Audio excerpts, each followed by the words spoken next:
ಈ ವಾರದ ಒಂದು ಒಳ್ಳೆಯ organic home made liquid fertiliser 6 ವಸ್ತುಗಳನ್ನು ಮಿಕ್ಸ್ ಮಾಡಿ ಒಂದು ಲಿಕ್ವಿಡ್ ಫರ್ಟಿಲೈಸರನ್ನು ಮಾಡಿ ತೋರಿಸ್ತಾ ಇದ್ದೀನಿ. ನಾನು ಮಿನಿಮಮ್ ಒಂದು ವಾರ ಆಯಿತು ನನ್ನ ಗಿಡಗಳಿಗೆ ಫರ್ಟಿಲೈಸರ್ ಮಾಡಿ. ಸೊ ಅದಕ್ಕೆ ನಾನು ಇವತ್ತೊಂದು ಆರ್ಗ್ಯಾನಿಕ್ ಫರ್ಟಿಲೈಸರ್ ರೆಡಿ ಮಾಡ್ತಾ ಇದ್ದೀನಿ. ಅದನ್ನು ನಿಮಗೂ ಕೂಡ ಶೇರ್ ಮಾಡಬೇಕು ಅನ್ನಿಸ್ತು. ನೋಡಿ, ನನ್ನ ಗಿಡದಲ್ಲಿ ಒಂದೇ ಗಿಡದಲ್ಲಿ 4 ಹೂಗಳಾಗಿದೆ. ಮಗು ಕೂಡ ಅದೇ ರೀತಿ ಇದೆ. ತುಂಬ ಜನರು ಕಮೆಂಟ್ಸ್ ಮಾಡ್ತೀರಾ, ಈ ಗಿಡ ಚೆನ್ನಾಗಿದೆ, ಆ ಹೂ ಚೆನ್ನಾಗಿದೆ ಅಂತ. ನಿಮ್ಮ ಗಿಡದಲ್ಲಿ ಈ ರೀತಿ ಹೂಗಳು ಬರಬೇಕು ಅಂತಂದರೆ ಕಂಟಿನ್ಯೂಸ್ ಆಗಿ ಗಿಡಗಳನ್ನು ಆರೈಕೆ ಮಾಡ್ತಾ ಇರಬೇಕು. ಪ್ರತಿಯೊಂದು ಪಾಯಿಂಟನ್ನು ನೆನಪಲ್ಲಿ ಇಟ್ಕೊಂಡು ಗಿಡಗಳನ್ನು ಕಾಪಾಡ್ಕೊಳ್ಬೇಕಾಗತ್ತೆ. ಸೊ ಫ್ರೆಂಡ್ಸ್, ಇವತ್ತಿನ ಲಿಕ್ವಿಡ್ ಫರ್ಟಿಲೈಸರ್ ಬಗ್ಗೆ ಹೇಳೋದಕ್ಕೂ ಮುಂಚೆ ಬೇಸಿಗೆ ತುಂಬಾ ಹೆಚ್ಚಾಗಿದೆ. ಇವಾಗ ಗಿಡಗಳಿಗೆ ನಾವೇನು ಮಾಡಬೇಕು, ತುಂಬಾ ಕೇರ್ ಮಾಡಬೇಕು. ಹೆಚ್ಚಿಗೆ ಬಿಸಿಲು ಬೀಳಬಾರ್ದು, ಅತಿಯಾಗಿ ನೆರಳಲ್ಲೂ ಇಡಬಾರ್ದು. ಈ 2 ವಸ್ತುಗಳು ಅಂದರೆ ಈ 2 ಟಿಪ್ಸ್ ಜೊತೆಗೆ ನೀರಿನ ಒಂದು ಮಟ್ಟವನ್ನು ನೀವು ಡ್ರೈನೇಜ್ ಸಿಸ್ಟಮ್ ಸರಿಯಾಗಿ ಇಟ್ಕೊಳ್ಳಿ. ಎಷ್ಟೇ ನೀರು ಹಾಕಿದ್ರೂ ಎಕ್ಸೆಸ್ ವಾಟರ್ ಏನಿದೆಯಲ್ಲ ಅದು ಡ್ರೈನೇಜ್ ಹೋಲ್ನಿಂದ ಪಾಸ್ಔಟ್ ಆದರೆ ಮಾತ್ರ ನಿಮ್ಮ ಗಿಡದಲ್ಲಿ ಮೊಗ್ಗುಗಳು ಉದುರಲ್ಲ. ಜೊತೆಗೆ ಇನ್ನೊಂದೇನು ಅಂತಂದರೆ, ಗಿಡಗಳನ್ನು ನೀವೇನಾದರೂ ಸಾಫ್ಟ್ ಪ್ರೂನಿಂಗ್, ಟಿಪ್ ಪ್ರೂನಿಂಗ್ ಮಾಡಿಲ್ಲ ಅಂತಂದರೆ ನಿಮ್ಮ ಗಿಡದಲ್ಲಿ ಹೂಗಳು ಬರಲ್ಲ. ಯಾಕಂತಂದರೆ ಯಾವುದೇ ಗಿಡದಲ್ಲಿ ಹೂಗಳು ಬರೋದು ಟಿಪ್ ಮೇಲೇ. ಎಲ್ಲಿ ಚಿಗುರು ಬರುತ್ತೋ ಅಲ್ಲಿ ಹೂಗಳು ಬರುತ್ತೆ. ಸೊ ಹಾಗಾಗಿ ಇನ್ನೂ ಮಾಡಿಲ್ಲ ಅಂತಂದರೆ ಟಿಪ್ ಪ್ರೂನಿಂಗನ್ನು ಮಾಡಿ. ಜೊತೆಗೆ ನೋಡಿ, ಇದು ಆರೆಂಜ್ ಹಿಬಿಸ್ಕಸ್. ಇದು ತುಂಬ ದಿನಗಳಿಂದ ಗಿಡ ತುಂಬಾ ಹಾಳಾಗೋಗಿತ್ತು. ಇದರಲ್ಲಿ ಕಂಟಿನ್ಯೂಸ್ ಆಗಿ ನಾನು ಕೆಲಸ ಮಾಡ್ತಾ ಇದ್ದೀನಿ. ಅದಕ್ಕೋಸ್ಕರ ಇದರಲ್ಲಿ ಚೆನ್ನಾಗಿ ಗ್ರೋತ್ ಆಗ್ತಾಯಿದೆ. ಸೊ ಇವತ್ತಿನ ಫರ್ಟಿಲೈಸರ್ ಬಂದು ನೋಡಿ, ನನಗೆ ಬಾಳೆಹಣ್ಣು ಅಂತಂದರೆ ಅಷ್ಟೊಂದು ಇಷ್ಟ ಇಲ್ಲ. ಆದರೆ ನಾನು ಮನೆಯಲ್ಲಿ ಯಾವುದಾದ್ರೂ ಒಂದು ನೆವ ಮಾಡಿ ಬಾಳೆಹಣ್ಣನ್ನು ತರಿಸ್ತಾನೆ ಇರ್ತೀನಿ. ಮಕ್ಕಳಿಗೆ ಬೇಕು, ನನಗೆ ಬೇಕು ಅಂತ ಹೇಳಿ. ಯಾಕಂತಂದರೆ ಇದು ನನ್ನ ಗಿಡಗಳಿಗೆ ತುಂಬಾ ಇಷ್ಟ. ಫೇವ್ರೆಟ್ ಒಂದು ಫುಡ್ ಅಂತಲೇ ಹೇಳ್ಬೋದು ಗಿಡಗಳಿಗೆ, ಅದರಲ್ಲೂ ಹೂವಿನ ಗಿಡಗಳಿಗೆ. ನನ್ನ ಗಿಡದಲ್ಲಿ ಅಷ್ಟೊಂದು ಹೂಗಳು ಬರೋದಕ್ಕೆ ನಾನು ಹಾಕುವಂಥ ಆರ್ಗ್ಯಾನಿಕ್ ಫರ್ಟಿಲೈಸರ್ಸ್ ಈ ರೀತಿಯ ನೋಡಿ. ಯಾವ ರೀತಿ ಈ ಒಂದು ಆರೆಂಜ್ ಶೈನ್ ಮಾಡ್ತಾ ಇದೆ, ಎಷ್ಟು ಮಿಂಚ್ತಾ ಇದೆಯಲ್ಲ, ಅಷ್ಟೇ ನನ್ನ ಗಿಡದಲ್ಲಿ ಬರುವಂಥ ಹೂಗಳು ಕೂಡ ಮಿಂಚುತ್ತೆ. ಅಷ್ಟೇ ಒಂದು ಶೈನಿಂಗ್ ಕೂಡ ಇದೆ. ಸೊ ಇದಕ್ಕೆಲ್ಲ ನಾನು ಈ ರೀತಿಯ ವಸ್ತುಗಳನ್ನು ಬಳಸ್ತಾ ಇರ್ತೀನಿ. ಸೊ ಇದು ಕೂಡ ನನ್ನ ಗಿಡಗಳ ಜೊತೆಗೆ ನನಗೂ ಕೂಡ ಇಷ್ಟವಾದಂಥ ಹಣ್ಣು. ಈ 2 ವಸ್ತುಗಳನ್ನು ತೊಗೊಳ್ತಾ ಇದ್ದೀನಿ. ತಪ್ಪಾಗಿ ತಿಳ್ಕೊಬೇಡಿ, ಹಣ್ಣು ತೋರಿಸ್ತಾ ಇದ್ದೀನಿ ಅಂತ. ಯಾಕಂತಂದರೆ ಅಷ್ಟೊಂದು ಪವರ್ಫುಲ್ ಅಂಶ ಈ 2 ಹಣ್ಣುಗಳಲ್ಲಿದೆ. ಸೊ ನೋಡಿ, ನಾನಿಲ್ಲಿ ಒಂದು 5ರಿಂದ 6 ವಸ್ತುಗಳನ್ನು ತೋರಿಸ್ತೀನಿ.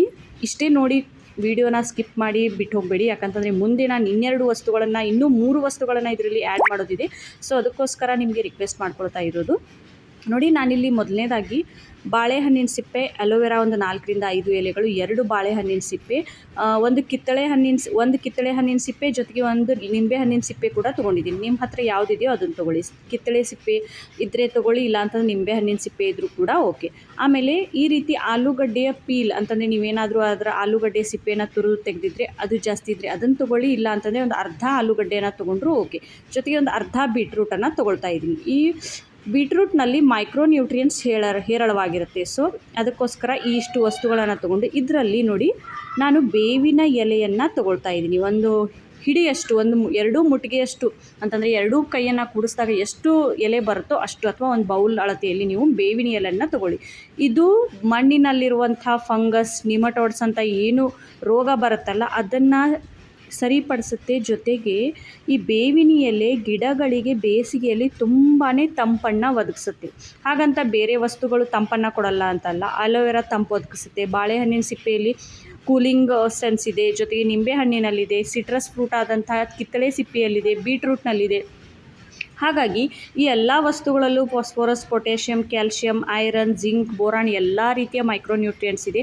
ಜೊತೆಗೆ ಬೇವಿನ ಈ ಸಿಪ್ಪೆಯನ್ನು, ಫ್ರೆಶ್ ಬೇವಿನ ಸಿಪ್ಪೆಯನ್ನು ಹಾಕೋದ್ರಿಂದ ಗಿಡಗಳು ತುಂಬ ಬೇಗ ಫ್ರೆಶ್ ಆಗುತ್ತೆ. ಅದು ಎಷ್ಟು ಫ್ರೆಶ್ ಆಗಿ ಕಾಣಿಸುತ್ತೋ ಅಷ್ಟೇ ಗಿಡಗಳು ಕೂಡ ನಿಮಗೆ ಫ್ರೆಶ್ ಆಗಿ ಕಾಣಿಸುತ್ತೆ. ನೋಡಿ, ಈ ಎಷ್ಟು ವಸ್ತುಗಳನ್ನು ಮಿಕ್ಸಿ ಜಾರ್ನಲ್ಲಿ ಹಾಕಿ ಸಾಧ್ಯವಾದಷ್ಟು ಸ್ವಲ್ಪ ನೀರು ಬೇಕಾದರೂ ಹಾಕ್ಕೊಂಡ್ಬಿಟ್ಟು ಫೈನ್ ಪೇಸ್ಟನ್ನು ರೆಡಿ ಮಾಡ್ಕೊಳ್ಳಿ. ಪೇಸ್ಟನ್ನು ಎಸಿಬೇಡಿ. ಇದರದ್ದು ಉಪಯೋಗ ಕೂಡ ನಾನು ಮುಂದೆ ಹೇಳ್ತೀನಿ. ನೋಡಿ, ಇದನ್ನು ಒಂದು ಬಕೆಟಲ್ಲಿ ತೊಗೊಂಡ್ಬಿಟ್ಟು ನಾನು ಇದನ್ನು ಮಿಕ್ಸಿ ಜಾರ್ನಲ್ಲಿ ಎಲ್ಲ ನೀರನ್ನು ಹಾಕಿ ಅದನ್ನು ಕೂಡ ವೇಸ್ಟ್ ಮಾಡದೆ ಬಕೆಟ್ನಲ್ಲಿ ಹಾಕ್ಕೊಳ್ತಾ ಇದ್ದೀನಿ. ಒಂದು ಮಾತು ಇದು ಒಂದು ರೀತಿ ಬಂಗಾರಕ್ಕೆ ಸಮಾನ ಅಂತಲೇ ಹೇಳ್ಬೋದು. ಅಷ್ಟು ಪವರ್ಫುಲ್ ಆಗಿದೆ. ನೋಡಿ, ನಾನು ಇದನ್ನು ಸಾಯಂಕಾಲ ಬಳಸ್ತಾ ಇದ್ದೀನಿ. ಸೂರ್ಯ ಇನ್ನೇನು ಅಸ್ತ ಆಗೋದ್ರಲ್ಲಿದೆ. ಆ ಟೈಮ್ನಲ್ಲಿ ನಿಮ್ಮ ಗಿಡಗಳಿಗೆ ಫರ್ಟಿಲೈಸರ್ ಮಾಡಿ, ಸ್ಪೆಷಲಿ ಬೇಸಿಗೆಯಲ್ಲಿ. ನೋಡಿ, ಒಂದು 10ರಿಂದ 12 ಲೀಟರ್ ಆಗುವಷ್ಟು ನೀರನ್ನು ನಾನು ಈ ಬಕೆಟ್ನಲ್ಲಿ ಹಾಕ್ತಾಯಿದ್ದೀನಿ. ಮಿನಿಮಮ್ ಒಂದು 8 ಲೀಟರ್ ಆದರೂ ಹಾಕ್ಕೊಳ್ಳಿ. ಯಾಕಂತಂದರೆ ಎಲ್ಲ ವಸ್ತುಗಳು ಅದರಲ್ಲಿ ಮಿಕ್ಸ್ ಆಗಿದೆ, ಎಲ್ಲ ರೀತಿಯ ನ್ಯೂಟ್ರಿಯೆಂಟ್ಸ್ ಅದರಲ್ಲಿದೆ. ತುಂಬ ಗಾಢವಾದಂಥ ಫರ್ಟಿಲೈಸರನ್ನು ಬೇಸಿಗೆಯಲ್ಲಿ ಕೊಡಬೇಡಿ. ಸಾಧ್ಯವಾದಷ್ಟು ತೆಳುವಾದಂಥ ಡೈಲ್ಯೂಟೆಡ್ ಲಿಕ್ವಿಡ್ ಫರ್ಟಿಲೈಸರ್ಸನ್ನು ಕೊಡಿ. ಯಾಕಂತಂದರೆ ಗಿಡಗಳು ಹೆಚ್ಚಾಗಿ ಲಿಕ್ವಿಡನ್ನೇ ಅಬ್ಸಾರ್ಬ್ ಮಾಡ್ಕೊಳ್ಳೋದು. ನಾವು ಡ್ರೈ ಫರ್ಟಿಲೈಸರ್ ಹಾಕಿ ಅದು ಮಣ್ಣಿನಲ್ಲಿ ಮಿಕ್ಸ್ ಆಗಿ ಆಮೇಲೆ ನಾವು ನೀರು ಹಾಕಿ ಆವಾಗ ನ್ಯೂಟ್ರಿಯೆಂಟ್ಸ್ ಪೋಷಕಾಂಶಗಳು ರಿಲೀಸ್ ಆಗಿ ಗಿಡಗಳು ಅಬ್ಸಾರ್ಬ್ ಮಾಡ್ಕೊಳ್ಳೋದಕ್ಕೆ ತುಂಬಾ ಲೇಟ್ ಆಗುತ್ತೆ. ಸೊ ಹಾಗಾಗಿ ಸಾಧ್ಯವಾದಷ್ಟು ಬೇಸಿಗೆಯಲ್ಲಿ ಗಿಡಗಳಿಗೆ ಲಿಕ್ವಿಡನ್ನು ಕೊಡಿ. ನೀರು ಹಾಕೋ ಬದಲು ಲಿಕ್ವಿಡ್ ಕೊಡೋದು ಅಷ್ಟೇ ಅಲ್ವಾ. So simple. ಮತ್ತೆ ಡ್ರೈ ಫರ್ಟಿಲೈಸರ್ ಕೊಡಬೇಕು, ಮತ್ತೆ ನೀರು ಕೊಡಬೇಕು, ಯಾಕೆ ಇಷ್ಟೆಲ್ಲ ಟೆನ್ಷನ್? ಸೊ ಅದಕ್ಕೋಸ್ಕರ. ಆಮೇಲೆ ಇದಕ್ಕೆ 1 ಸ್ಪೂನಷ್ಟು 1 ಲೀಟರ್ ನೀರನ್ನು ಫರ್ಟಿಲೈಸರನ್ನು ತೊಗೊಂಡ್ರೆ ಅದಕ್ಕೆ 1 ಚಮಚದಷ್ಟು ಕಾಫಿ ಪೌಡ್ರನ್ನು ಹಾಕ್ಕೊಳ್ಳಿ. ಇದು ಮಣ್ಣನ್ನು ಆ್ಯಸಿಡಿಕ್ ಮಾಡುತ್ತೆ. ಆಮೇಲೆ ನೋಡಿ, ಮಣ್ಣು 2ರಿಂದ 4 ಇಂಚು ಮಣ್ಣು ಒಣಗಿರಬೇಕು. ಈ ಕಂಡೀಷನ್ನಲ್ಲಿ ನೀವು ಲಿಕ್ವಿಡ್ ಫರ್ಟಿಲೈಸರನ್ನು ಕೊಡಿ. ಇದರಿಂದ ಎಲೆಗಳ ಒಂದು ದ್ಯುತಿ ಸಂಶ್ಲೇಷಣೆ ಕ್ರಿಯೆ, ಫೋಟೋಸಿಂಥೆಸಿಸ್ ಕ್ರಿಯೆ ಚೆನ್ನಾಗಾಗತ್ತೆ. ಬೇವಿನ ಎಲೆಯನ್ನು ಹಾಕಿರೋದ್ರಿಂದ ಫಂಗಸ್ ಬರಲ್ಲ, ಇರುವೆಗಳು ಬರಲ್ಲ, ಬೇರುಗಳಿಗೂ ಕೂಡ ತಂಪನ್ನು ಒದಗಿಸುತ್ತೆ. ಆಮೇಲೆ ಹೆಚ್ಚಿಗೆ ಫರ್ಟಿಲೈಸರ್ ಕೊಡಬೇಡಿ. ಯಾಕಂತಂದರೆ ಆ ಏನು ಬೇರಿದೆಯಲ್ಲ ಅಲ್ಲಿವರೆಗೂ ಮಾತ್ರ ನಮ್ಮ ಫರ್ಟಿಲೈಸರ್ ತಲುಪಬೇಕು. ಡ್ರೈನೇಜ್ ಹೋಲ್ನಿಂದ ವೇಸ್ಟ್ ಆಗಬಾರ್ದು. ನಾನು ನೀರು ಹೇಳ್ತಾ ಇಲ್ಲ, ಫರ್ಟಿಲೈಸರ್ ಹೇಳ್ತಾ ಇದ್ದೀನಿ. ನೀರು ಮಾತ್ರ ನೀವು ಕಂಪಲ್ಸರಿ ಬೇಸಿಗೆಯಲ್ಲಿ ಡ್ರೈನೇಜ್ ಹೋಲ್ನಿಂದ ಪಾಸ್ಔಟ್ ಆಗೋವರೆಗೂ ನೀರು ಕೊಡಿ. ಆದರೆ ಲಿಕ್ವಿಡ್ ಕೊಡ್ತಾ ಇದ್ದಿರಲ್ಲ, ವೇಸ್ಟ್ ಆಗಬಾರ್ದು. ಹಾಗಾಗಿ ಬೇರುಗೆ ತಲುಪಬೇಕು, ಅಲ್ಲಿವರೆಗೂ ಕೊಡಿ. ಆಮೇಲೆ ನೋಡಿ, ಈ ವೇಸ್ಟೇಜ್ ಏನು ಉಳಿದಿರುತ್ತಲ್ಲ ಇದನ್ನು ಕೂಡ ಎಸಿಬೇಡಿ. ಇದು ಕೂಡ ಒಂದು ನಾವು ಸ್ಟೋರ್ ಮಾಡಿ ಇಟ್ಕೊಳ್ಬೋದು. ಅದು ಹೇಗೆ ಅಂತಂದರೆ ಕಂಪ್ಲೀಟಾಗಿ ಇದರಲ್ಲಿರುವಂಥ ನೀರನ್ನು ಬಟ್ಟೆಯಿಂದ ಚೆನ್ನಾಗಿ ಪ್ರೆಸ್ ಮಾಡಿ ತೆಗೆದು ಆ ಏನು ವೇಸ್ಟ್ ಉಳಿದಿರುತ್ತಲ್ಲ ಅದನ್ನು ಒಂದು ಪ್ಲೇಟಲ್ಲಿ ಹರಡಿಕೊಂಡು ಒಣಗೋದಕ್ಕೆ ಇಡಿ. ಅದು ಚೆನ್ನಾಗಿ ಒಣಗಿದ ನಂತರ ಅದು ಆಲ್ರೆಡಿ ಪೌಡ್ರ್ ಆಗಿರುತ್ತೆ. ಅದನ್ನು ನೀವೇನು ಮಾಡ್ಬೋದು, ಸಾಯಿಲ್ ಮಿಕ್ಸ್ಚರಲ್ಲಿ ಮಿಕ್ಸ್ ಮಾಡ್ಬೋದು. ಇಲ್ಲ ಅಂತಂದರೆ ವಾರಕ್ಕೆ 2 ಚಮಚದಷ್ಟು ಮಣ್ಣಿನಲ್ಲಿ ಡ್ರೈ ಆಗಿ ಮೇಲ್ಪದರ ಸ್ವಲ್ಪ ಟಿಲ್ಲಿಂಗ್ ಮಾಡಿ ಅಥವಾ ಮಣ್ಣನ್ನು ಆಗೋದು, ಅದರಲ್ಲೂ ಕೂಡ ಏನು ಮಾಡ್ಬೋದು, ನೀವು ಈ ಒಂದು ಪೌಡ್ರನ್ನು ಒಣಗಿಸಿರುವಂಥ ಪೇಸ್ಟ್ ಪೌಡ್ರನ್ನು ಮಣ್ಣಿನಲ್ಲಿ ಮಿಕ್ಸ್ ಮಾಡ್ಬೋದು. ಆಮೇಲೆ ನೋಡಿ, ಇದನ್ನು ಗಿಡಗಳ ಮೇಲೆ ಸ್ಪ್ರೇ ಕೂಡ ಮಾಡಿ. ಇದು ತುಂಬ ಒಳ್ಳೆಯದು. ಇದರಲ್ಲಿ ಎಲ್ಲ ಪೋಷಕಾಂಶಗಳಿದೆ. ಎಲೆಗಳು ಫ್ರೆಶ್ ಆಗುತ್ತೆ, ಜೊತೆಗೆ ಚಿಗುರು ಬರ್ತಾ ಇದ್ದರೆ ಅದು ಹೆಲ್ದಿಯಾಗಿ ಬರುತ್ತೆ. ಮೊಗ್ಗುಗಳು ಉದುರಲ್ಲ.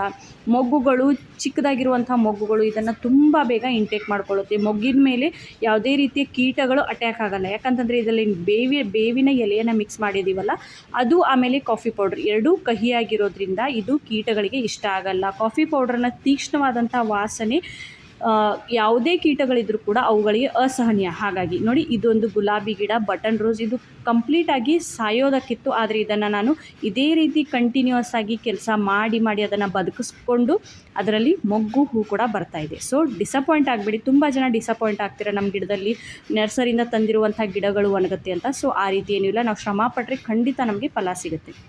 ನೋಡಿ, ತುಂಬ ಜನರಿಗೆ ಬೇವಿನ ಎಲೆ ಸಿಗಲ್ಲ. ಯಾಕಂತಂದರೆ ಕೆಲವೊಬ್ಬರು ಕೊಡ್ತಾರೆ, ಕೊಡಲ್ಲ. ನಾನು ಕೂಡ ನಮ್ಮ ಮನೆಯವರಿಗೆ ತುಂಬಾ ರಿಕ್ವೆಸ್ಟ್ ಮಾಡಿ ಎಲ್ಲಿ ಸಿಗುತ್ತೋ ಅಲ್ಲಿ ಕೇಳಿ ಇಸ್ಕೊಂಡು ಬನ್ನಿ ಅಂತ ಹೇಳಿದಾಗ ಅವರು 1 ವಾರದ ನಂತರ ನನಗೆ ಇವತ್ತು ತಂದು ಕೊಟ್ಟಿದ್ದಾರೆ. ಸೊ ನಾನು ಇದರಲ್ಲಿರುವಂಥ 1 ಎಲೆಯನ್ನು ವೇಸ್ಟ್ ಮಾಡಲ್ಲ. ಆಮೇಲೆ ಎಲೆ ಸಿಗದೆ ಇರೋರು ಈ ರೀತಿ ಬೇವಿನ ಹಿಂಡಿ ಇರುತ್ತಲ್ಲ ಅದನ್ನು ನೀವೇನು ಮಾಡಿ, ಈ ಒಂದು ಲಿಕ್ವಿಡ್ನಲ್ಲಿ ಹಾಕಿ ಚೆನ್ನಾಗಿ ಮಿಕ್ಸ್ ಮಾಡಿ ಗಿಡಗಳ ಮಣ್ಣಿನಲ್ಲಿ ಹಾಕಿ. ಇದು ಕೂಡ ಬೇವಿನ ಎಲೆಯಷ್ಟೇ ಪರಿಣಾಮಕಾರಿಯಾದಂಥ ನಿಮಗೆ ರಿಸಲ್ಟನ್ನು ಕೊಡುತ್ತೆ. ಮಾಡಿದ್ದೀನಲ್ಲ ಅದನ್ನು ಪೇಸ್ಟ್ ಮಾಡಿ ಅಥವಾ ಅದನ್ನು ಆ್ಯಸ್ ಇಟ್ ಈಸ್ ಹಾಗೆ ಏನು ಕಟ್ ಮಾಡ್ತೀವಲ್ಲ ಅದರಲ್ಲಿ 1-2 ಚಮಚ ಬೆಲ್ಲ ಹಾಕಿ ನೀವು ಅದನ್ನು ಫರ್ಮೆಂಟ್ ಮಾಡಿ 4 ದಿನ ಬಿಟ್ಟು ಕೂಡ ಗಿಡಗಳಿಗೆ ಕೊಡ್ಬೋದು. ತುಂಬ ಚೆನ್ನಾಗಿ ರಿಸಲ್ಟ್ ಸಿಗುತ್ತೆ ನಿಮಗೆ. ಇಲ್ಲ ಅಂತಂದರೆ ಹೀಗೆ ಕ್ವಿಕ್ಕಾಗಿ ಕೂಡ ನೀವು ಕೊಡ್ಬೋದು. ಆಮೇಲೆ ನೆಕ್ಸ್ಟ್ ಬಂದು ಇದನ್ನು ನೀವು 1 ವಾರದವರೆಗೆ ಸ್ಟೋರ್ ಮಾಡಿ. ಬೆಲ್ಲ ಹಾಕಿ ಇಟ್ರಿ ಅಂತಂದರೆ 1 ವಾರದವರೆಗೂ ಸ್ಟೋರ್ ಮಾಡ್ಬೋದು. ಆದರೆ ಸಾಧ್ಯವಾದಷ್ಟು ಬೆಲ್ಲ ಹಾಕದೆ ನೀವು ಇನ್ಸ್ಟಂಟಾಗಿ ಇದನ್ನು ಕೊಡ್ಬೋದು. ಆಮೇಲೆ ನಿಮ್ಮ ಹತ್ರ ನಾನು ಹೇಳಿರುವಂಥ ವಸ್ತುಗಳು ಡ್ರೈ ಆಗಿರುವಂಥದ್ದು, ನಿಂಬೆಹಣ್ಣಿನ ಸಿಪ್ಪೆ, ಕಿತ್ತಳೆ ಸಿಪ್ಪೆ ಏನಾದರೂ ಡ್ರೈ ಆಗಿದ್ದರೆ ಆ ಎಲ್ಲ ವಸ್ತುಗಳನ್ನು ಕೂಡ ನೀವು ಮಣ್ಣಿನಲ್ಲಿ ಕೊಡ್ಬೋದು. 1 ಲೀಟರ್ ನೀರಿನಲ್ಲಿ ಎಲ್ಲ ಡ್ರೈ ಪೌಡ್ರನ್ನ 1 ಚಮಚ ಹಾಕಿ ನೀವು ಕೊಡ್ಬೋದು. ನೆಕ್ಸ್ಟ್ ಬರುವಂಥದ್ದು ನೋಡಿ, ಇನ್ನೂ ಚೆನ್ನಾಗಿ ನಿಮಗೆ ರಿಸಲ್ಟ್ ಬೇಕು ಅಂತಂದರೆ 1 ಲೀಟರ್ ಈ ಫರ್ಟಿಲೈಸರ್ನಲ್ಲಿ 7ರಿಂದ 8 ಸೀವೀಡ್ ಲಿಕ್ವಿಡ್ ಫರ್ಟಿಲೈಸರನ್ನು ಹಾಕಿ. ನಿಮ್ಮ ಹತ್ರ ಯಾವುದೊಂದು ಒಂದು ವಸ್ತು ಸ್ಕಿಪ್ ಆಗಿದೆ, ಒಂದು ವಸ್ತು ಸಿಕ್ಕಿಲ್ಲ, ಫಾರ್ ಎಕ್ಸಾಂಪಲ್ ಬೀಟ್ರೂಟ್ ಇಲ್ಲ ಅಥವಾ ಬೇವಿನ ಎಣ್ಣೆ ಇಲ್ಲ, ಬೇವಿನ ಎಲೆ ಇಲ್ಲ ಅಂತಂದರೆ ಇದನ್ನು ಹಾಕಿ. ಅದರಲ್ಲಿರುವಂಥ ಮೈಕ್ರೋನ್ಯೂಟ್ರಿಯೆಂಟ್ಸ್ ನಿಮಗೆ ಇದರಲ್ಲಿ ಸಿಗುತ್ತೆ. ನಾನು ಬಯೋವಿಟಾ ಎಕ್ಸ್ ಯೂಸ್ ಮಾಡ್ತಾ ಇದ್ದೀನಿ. ಇದು ಕೂಡ ತುಂಬ ಚೆನ್ನಾಗಿ ರಿಸಲ್ಟ್ ಸಿಕ್ಕಿದೆ. ನಾನು ಸಾಗರಿಕಾ ಕೂಡ ಯೂಸ್ ಮಾಡಿದ್ದೀನಿ. ಅದು ಕೂಡ ಚೆನ್ನಾಗಿ ನನಗೆ ರಿಸಲ್ಟನ್ನು ಕೊಟ್ಟಿದೆ. ನೋಡಿ, 1 ಲೀಟರ್ ನೀರಿನಲ್ಲಿ 1 ಅರ್ಧ ಚಮಚ ಅಥವಾ 1 ಚಮಚ ಹಾಕಿ ಚೆನ್ನಾಗಿ ಮಿಕ್ಸ್ ಮಾಡಿ ಗಿಡದ ಎಲೆಗಳ ಮೇಲೆ ಸ್ಪ್ರೇ ಮಾಡ್ಬೋದು, ಮಣ್ಣಿನಲ್ಲಿ ಹಾಕ್ಬೋದು. ತುಂಬ ಚೆನ್ನಾಗಿದೆ. ತುಂಬ ಒಂದು ಕ್ವಿಕ್ ನಿಮಗೆ ರಿಸಲ್ಟ್ ಸಿಗುತ್ತೆ. ಗಿಡಗಳ ಸ್ಟ್ರೆಸ್ಸನ್ನು ಕಡಿಮೆ ಮಾಡುತ್ತೆ. ಬೇರುಗಳಿಗೆ, ಎಲೆಗಳಿಗೆ, ಕಾಂಡಕ್ಕೆ ತಂಪನ್ನು ಒದಗಿಸುತ್ತೆ. ಉರಿ ಬಿಸಿಲಿನಲ್ಲಿ ಗಿಡಗಳಿಗೆ ಯಾವುದೇ ರೀತಿಯ ಹಾನಿಯಾಗದಂತೆ ಈ ವಸ್ತುಗಳು ನೋಡ್ಕೊಡುತ್ತೆ. ಸೊ ನೋಡಿದ್ರಲ್ಲ ಫ್ರೆಂಡ್ಸ್, ಯಾವ ರೀತಿ ಮನೆಯಲ್ಲಿ ಸಿಗುವಂಥ ವೇಸ್ಟೇಜ್ನಿಂದ ನಾವು ಮಣ್ಣಿನಲ್ಲಿ ಫಲವತ್ತತೆಯನ್ನು ಹೆಚ್ಚಿಸ್ಬೋದು, ಗಿಡಗಳ ಆರೋಗ್ಯವನ್ನು ಕಾಪಾಡ್ಕೊಳ್ಬೋದು, ಯಾವ ರೀತಿ ಹೋಮ್ ಮೇಡ್ ಫರ್ಟಿಲೈಸರನ್ನು ರೆಡಿ ಮಾಡ್ಕೊಳ್ಬೋದು ಅನ್ನೋದನ್ನು ಈ ವಿಡಿಯೋನಲ್ಲಿ ತಿಳಿಸ್ಕೊಟ್ಟಿದ್ದೀನಿ. ವಿಡಿಯೋ ನಿಮಗೆಲ್ಲ ಇನ್ಫಾರ್ಮೇಟಿವ್ ಆಗಿದೆ, ಸಹಾಯ ಆಗಿದೆ, ಇಷ್ಟ ಆಗಿದೆ ಅಂತಂದರೆ ದಯವಿಟ್ಟು ಚಾನಲನ್ನು ಸಬ್ಸ್ಕ್ರೈಬ್ ಮಾಡ್ಕೊಳ್ಳಿ. It's a request. ಇಷ್ಟ ಆದರೆ ಲೈಕ್ ಮಾಡೋದನ್ನು ಮರಿಬೇಡಿ. ಕಮೆಂಟ್ ಕೂಡ ಮಾಡಿ ವಿಡಿಯೋ ಹೇಗೆ ಅನ್ನಿಸ್ತು ಅಂತ. ನಾನು ವೇಟ್ ಮಾಡ್ತಾ ಇರ್ತೀನಿ. Thanks for watching. Bye. Happy gardening. Take care. ಜೊತೆಗೆ ಯಾವುದೇ ಇನ್ನು ಮುಂದೆ ಫರ್ಟಿಲೈಸರ್ ಮಾಡಿದ್ರು, ಸ್ಪ್ರೇ ಮಾಡಿದ್ರು ಸಾಯಂಕಾಲದ ಹೊತ್ತು ಮಾಡಿ. ಯಾವುದೇ ಕಾರಣಕ್ಕೂ ಬೆಳಗಿನ ಜಾವ ಮಾಡಬೇಡಿ. ಇಲ್ಲ ಅಂತಂದರೆ ನೀವು ಹಾಕಿರುವಂಥ ಫರ್ಟಿಲೈಸರ್ ಆಗಿರ್ಬೋದು, ಲಿಕ್ವಿಡ್ ಸ್ಪ್ರೇ ಆಗಿರ್ಬೋದು ವೇಸ್ಟ್ ಆಗುತ್ತೆ. Take care. ಬಾಯ್.